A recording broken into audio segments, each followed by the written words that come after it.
21st Century Entrepreneurship with Martin Piskarik.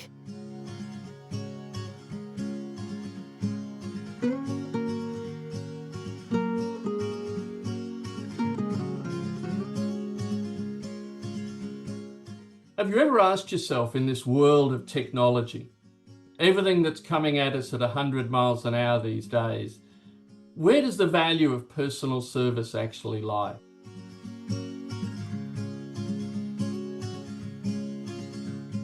So much of what we're doing is about doing it faster, but so much of what we're doing is losing the touch, the feel, the being heard, and it causes many issues in our society.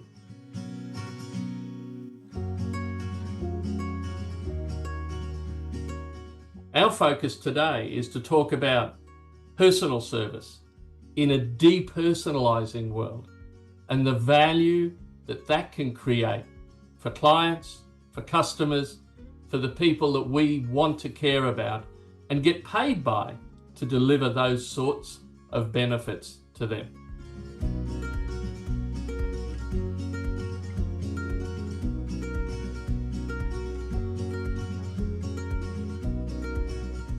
With a background of 35 years of personal service through financial advice, there are many lessons that we've learned through those particular times.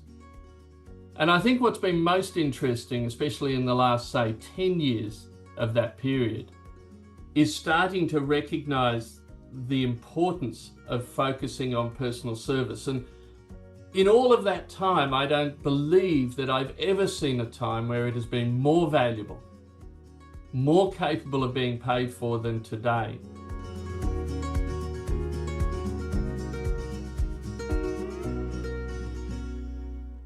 And part of the reason for that, Martin, is we're living in this world where technology will allow us to do it faster. And to be frank with you, many things we can actually do better. But we're also living in a world where people feel more alone, yet they have more contact. They have more information than we've ever had before. But the interesting point about information is that actually knowledge. Because for people to take on board information, to actually do something with it, is always an interesting equation. I used to be significantly heavier than I am now, like 50, 60 pounds heavier than I am now. And I used to love the opportunity when standing on a stage to actually say to people, I have all the information I could possibly ever need to be slim and fit. And the thing that you'd always find interesting is you would just stand on the front of the stage and say, but look at me carefully, and people would laugh. Because I certainly was not slim and fit, even though I had all the information I needed. And very much that's probably a story of the world we live in today. Because it takes motivation with information. It takes discipline with information to actually get the outcomes that we seek.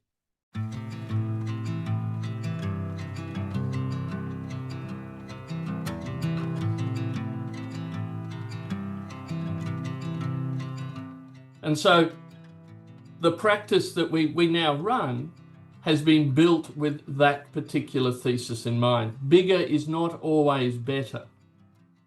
And that's really making a choice about the sort of business, the sort of practice that you want to be building out there. One of them is like fodder. It's more and more and more and more people. It's more and more and more contacts. And in many ways, probably it's defined by the difference between the word customer and client. For many, it's all very well to be using the C word, but it's very important that you understand the one that's important to you. If you're talking about customers, in many cases, that's a transactional style of relationship. You talk about clients, it's almost akin to marriage. With clients, you live through the good, the bad, the indifferent, but the beauty of it is if you can become a client somewhere, you are actually never alone. And I think in the world we live in, I mean, we see with all the technology available to us today, what we're witnessing is people feeling more alone. We see it with mental health issues. You know, people have all these friends on social media. Are they friends? As we as human beings like to define them.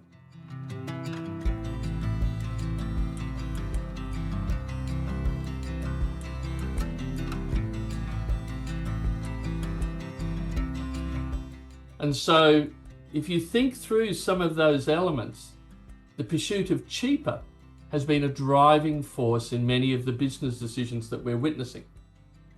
And look, to be frank with you, I can almost see the boardroom meetings where people are sitting around and saying, oh my gosh, they want it cheaper. How are we going to do that?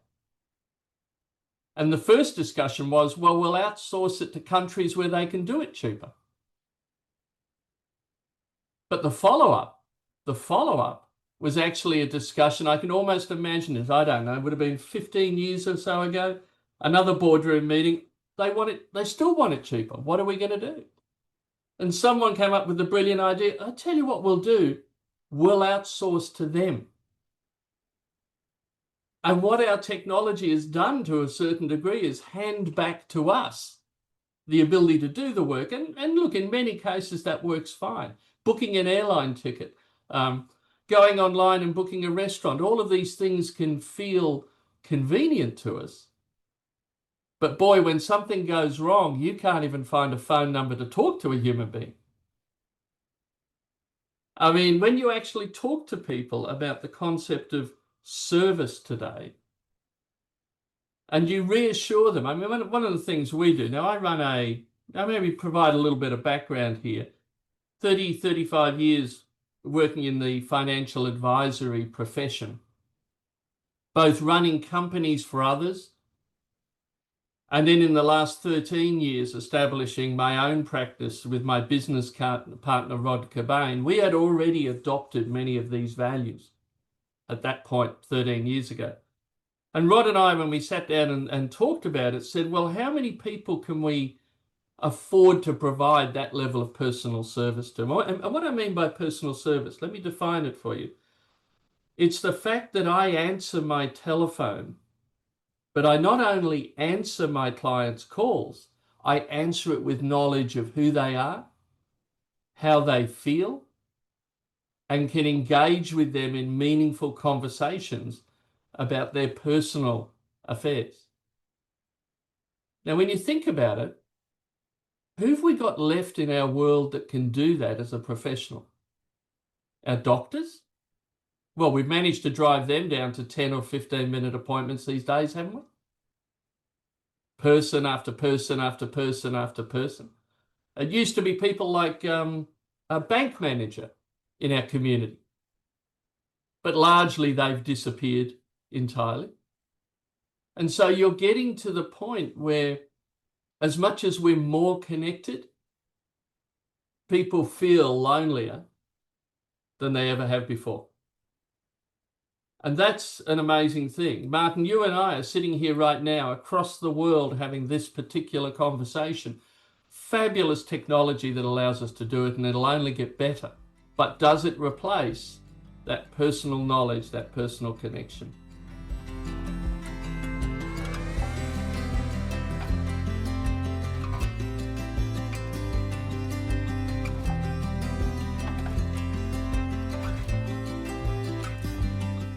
It's always interesting when I try to explain this to people, and you need to come up with ways to actually get people to feel this. And one of the most powerful statements you can make is you will never ever hear the words, your call is important to us, when you ring me. Because if I only was honest enough to finish the statement, if I allowed that to occur, it's your call is important to us, but not important enough to employ enough staff to answer the phone. That is the essence. That is the truth of the statement we're being presented with. And that is one of the reasons why what we're trying to do here is to be able to define that, to understand the importance of that touch, but to find a way to deliver that in a monetized fashion. Now, if I go back to where we started 13 years ago with Rod Cobain, my business partner, and myself, one of the agreements we made was we could afford to do this intellectually for around about 60, maybe 70 clients. And the reason is the human ability to be aware, to have knowledge of a greater group, as much as that can be assisted by good AI behind us, good information, simply handing someone information as they walk into the meeting does not replace the essence of knowledge of an individual. The interesting thing that happened for us is Rod, being 10 years younger than I am and with great enthusiasm, drove straight through the agreed number, got to 80 clients, and it turned his life into a personal hell. Because he had stepped beyond the capability. Now, I do believe with technology that we can improve that number from 60. But every conversation I'm hearing right now here in Australia and around the world, every conference I go to, as we talk about the latest in technology, our AI capability, how are we going to use this to evolve things? Everything I hear is the average number of clients per advisor, relationships per advisor here in Australia sits at about 130. Oh, this isn't technology wonderful? We're going to be able to make that 260, they say, with glee. And I look at that and I go, and I know who's going to get sacrificed, who's going to get burnt in that process. It's the clients. Because the diminishment of that personal knowledge will come.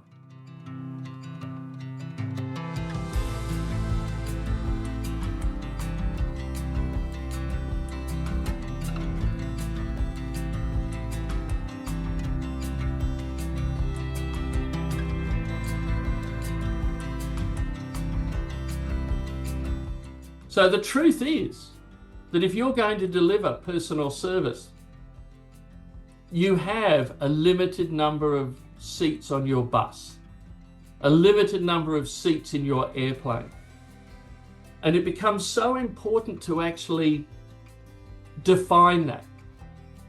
Find that level that you are capable of delivering to. Certainly enhance the level, but never step away from where the value truly lies and how you deliver it. Don't fall into that danger of the pursuit of cheap. You know, I mean, what I do for a living is basically I foster people's life savings.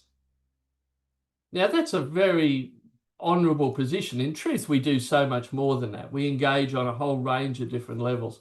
We help people like navigators on their ship, actually on their journey, their financial journey.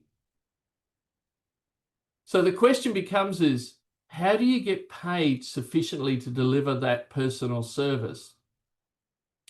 And the facts are that it's a relatively small part of the population that can afford to pay for it. I mean, thank goodness for the technology we have around us, because I don't know the exact number, but I would say probably 90% of the population, quite frankly, will not be able to afford personal service. And they need to be serviced and serviced as best we possibly can through the technology that we have. And I'm watching AI actually roll back the edge of depersonalization a bit. Will it replace what I'm referring to? No. But it will certainly make it better at those edges.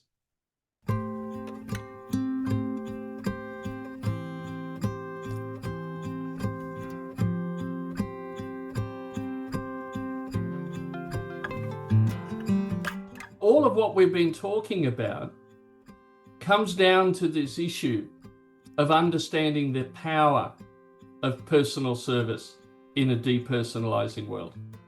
And one of the things that I think we need to talk more about and create the essence of as we embrace AI is not losing track of that. And what we're witnessing time after time is exactly that. And the recipients, the clients here, are getting angrier and more disappointed by what we end up being presented with.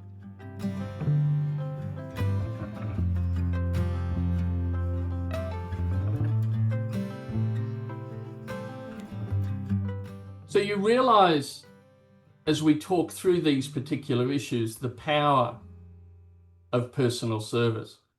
And I think that's one of the reasons in a depersonalizing world why I've taken up opportunities to speak on this particular topic, at creating structure of how people can fold in a commitment to personal service to what we're doing, not to lose it. And so the opportunity, as I've been asked to do numerous times, to speak on this particular topic, to help others focus and embrace the benefits of personal service within the business models that they build, has actually seemed very positive at creating outcomes for building better business, more sustainable relationships. Because I think if you can focus on maintaining that in your delivery where suitable, we as individuals can build better careers, better businesses, better teams, and better outcomes for the clients that we represent. And so that's always become a focus for me.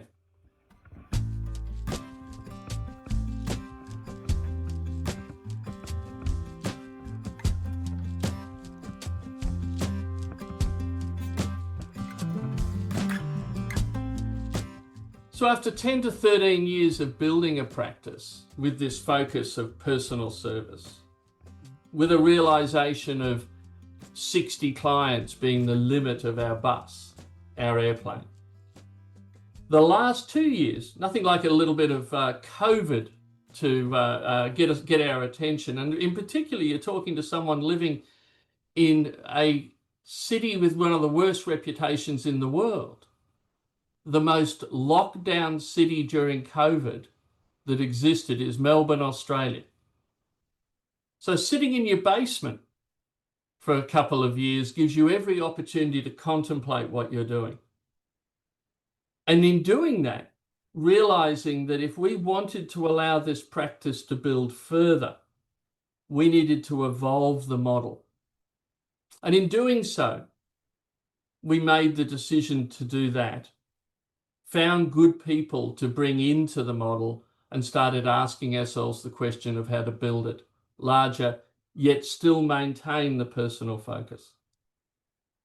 And it's been wonderful over the last year or two to see that now starting to pay dividends, to see advisors coming into the practice and embracing this concept of limited spots on the bus, of being able to engage clients effectively and say, if you want that, there is a minimum cost to pay for it. Because one of the dangers, one of our advisors that joined us 3 and a bit years ago, I always remember when we first came together, he had been running his own practice for 6 years. And I remember sitting down with him and actually explaining that he was on a pathway to fail. Because whilst he had been successful at bringing clients to his practice, they were the wrong clients. They were not paying him sufficiently for him to limit the spots on his bus and for his family to be successful as well. And so one of the decisions he made in joining our practice was to divest himself of all of those clients that he had accumulated, or at least the vast majority.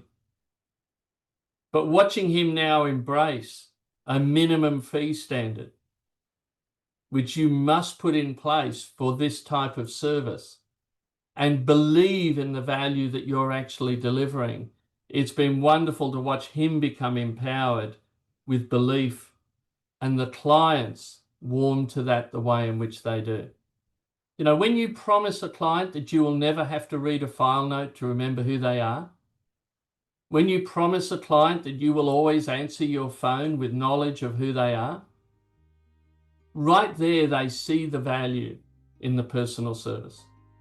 And so one of the things that I'm now doing, and it forces me to think about this and actually create structure around it, is actually talking at conferences, at groups of professionals, and allowing them to pick up the nuances of this so that they embrace that in the journey that they're on.